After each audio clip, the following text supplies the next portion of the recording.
মাদ্রাসায় হাদিয়া দেওয়ার জন্য কোরআন শরীফ দান করেছিল সাধারণ মানুষ।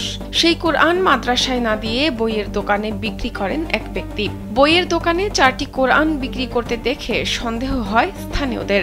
সন্দেহ থেকে তাকে জিজ্ঞাসাবাদ করা হলে তিনি নিজেকে কবিরাজ হিসেবে পরিচয় দেন। চিকিৎসার তদবিরের লিফলেট অনুযায়ী তার নাম হাজী আব্দুল্লাহ জাহাঙ্গীর হলেও জাতীয় পরিচয়পত্র অনুযায়ী মোহাম্মদ নাজিম মোল্লা।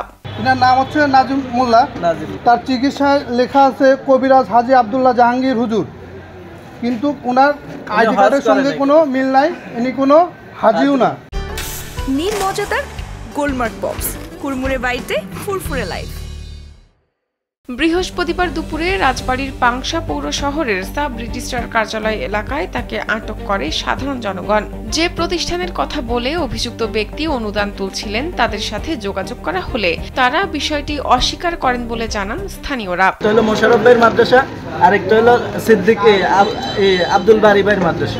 আমি দুইজনকে ফোন দিছি, আমাদের এরকম ভাবে কেউ আমাদের এরকম কোরআন শরীফ দেয় না, যারা দেয় তারা সরাসরি সাক্ষাৎ করে, তারা এরকম হাদিয়া দেয়, কিন্তু এরকম কেউ আইসে দিয়ে দেয় না। ঠিক আছে। এক পর্যায়ে অভিযুক্ত নাজিম মোল্লা প্রতারণার কথা স্বীকার করেন এবং তওবা করে বলেন আর কখনো এমনটি করবেন না। হজ না করলেও তিনি নামের সাথে হাজি ব্যবহার করছেন কেন জানতে চাইলে কোনো সদুত্তর দিতে পারেননি।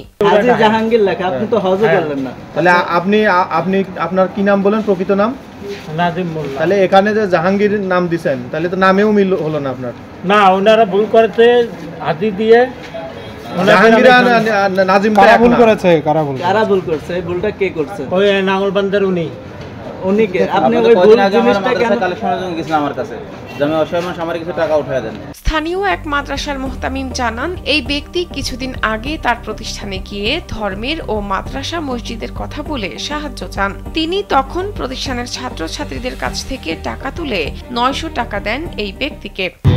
ধর্মের কথা বলে, মাদ্রাসা মসজিদের কথা বলে, অর্থনীতির কথা বলে আমাদের কাছে কাগজপত্র পেশ করার পরে আমি ছাত্রদের থেকে এবং ব্যক্তিগতভাবে 900 টাকা উঠায় দেই। আজকে জানতে পারলাম সে আসলে মূলত সে একজন প্রতারক। এই সমস্ত প্রতারক থেকে আমরা সাবধান হব।